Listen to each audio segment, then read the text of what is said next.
Hi everyone, welcome back. Lastly, we learned about background subtractor KNN, and today we are going to learn about background subtractor MOG. Actually, there is no difference about the usage. They are both same.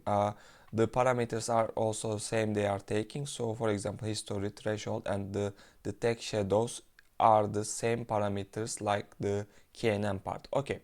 So we can switch to the code part directly, and this is the code from the previous video. All we need to do is just converting this KNN phrase into the MOG, so we can directly use the MOG version of this background subtractor method, and we can switch to here. Maybe the parameters we can switch to the default one so we can see the result more clearly. And okay, MOG, and all is done. We can run the code and see the result. Okay, you see this is the result of the MOG.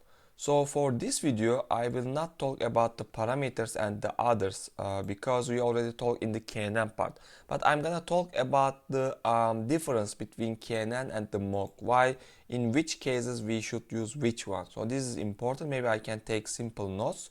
First of all, MOG is using the Gaussian method for the background mathematical model, and KNN is just using in the other side using the K nearest neighbor algorithm. So we can maybe write like nearest neighbor.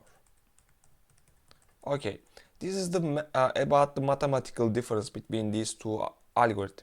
And the second one is the about, for example, maybe we can say MOG is effective in the cases when there are gradual changes in the background, for example some lighting variations. So maybe MOG is fine to use in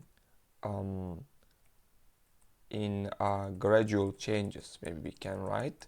And for example lighting variations we can write. For these cases MOG is good to use, but on the other side KNN is good to use in the cases of when the background stable. Of course, the sudden changes KNN is very good to detect. So good to is fine to use for sudden changes. Okay, so but in most of the cases we if we need to choose one of these, for example gradual changes or sudden changes, I will always prefer sudden changes because in most of the case we only need this one.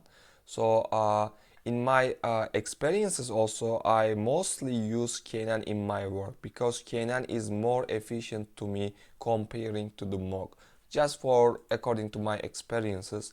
Also there is one more difference why I'm choosing KNN about the speed.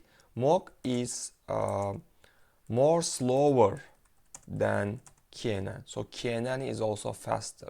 Also there is more there is one more really important difference. MOG consumes more memory than KNN.